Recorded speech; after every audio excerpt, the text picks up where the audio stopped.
नगराध्यक्षा प्राप्ती मारोटकर यांच्या पहिल्याच जनता दरबारला उत्स्फूर्त प्रतिसाद। जनता दरबारात गाजला भोगवटा घरकुलाचा मुद्दा। नांदगाव खंडेश्वर प्रतिनिधी सागर सव्वालाखे नगरपंचायतच्या थेट जनतेतून प्रथम महिला नगराध्यक्षा निवडून आलेल्या प्राप्ती मारोटकर यांनी नागरिकांच्या समस्या ऐकून घेण्यासाठी जनता दरबाराचे आयोजन करून आगळा-वेगळा पदभार स्वीकारला। यावेळी 487 नागरिकांनी आपल्या तक्रारी लेखी स्वरूपात नगराध्यक्षा यांच्याकडे सादर केल्या आणि 107 लाभार्थ्यांना घरकुल बांधकाम परवानगी वाटप करण्यात आल्या। शेकडो नागरिकांनी जनता दरबाराला गर्दी केली।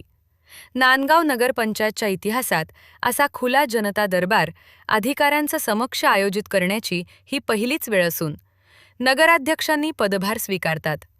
जनहितासाठी एक महत्त्वाचे पाऊल उचलून शपथविधीच्या दिवशीच जनता दरबार हाच आमचा पदभार असा संदेश देत जनता दरबाराचे आयोजन करून त्यात 487 नागरिकांनी आपल्या तक्रारी यावेळी मांडल्या। यामध्ये शहरातील नाले, साफसफाई, दैनंदिन स्वच्छता, पाणी पुरवठा, पथदिवे, घरकुल अशा अनेक मूलभूत समस्या लेखी स्वरूपात मांडल्या। त्यात काही समस्या दरबारातील नागरिकांना माझी एक अपेक्षा आहे माझी आणि मी ती व्यक्त करते की तुम्ही सर्वांनी तुमचा घरकर अवश्य भरावा आणि आम्हाला सहकार्य करावे अशी मी सर्वांना विनंती करते। या ठिकाणी मुख्याधिकारी साहेबांना सांगू इच्छिते की आणि पूर्ण जनतेलाही सांगू इच्छिते की माझी जी कॅबिन तयार केली ती कॅबिन आम्ही स्वयं खर्चातून तयार केलेली आहे।